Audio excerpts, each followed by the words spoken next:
Hi guys, out in front of MIS, and I just wanted to show you how many trucks are in the parking lot. These are all the used trucks. I don't know if they're out of Michigan or if they're just out of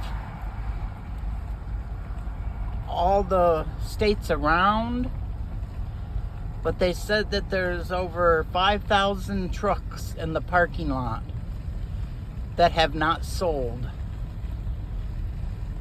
They're everywhere. Miles and miles and miles of pickup trucks.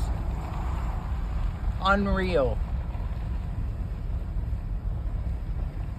I thought they were having a pickup show or something like that, but nope, these are trucks that have not sold.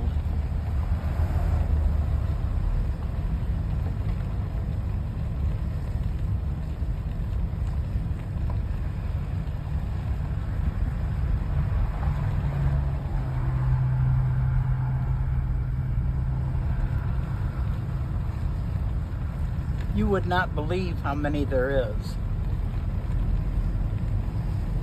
It goes almost the whole length of the MIS stadium and back around the back of it.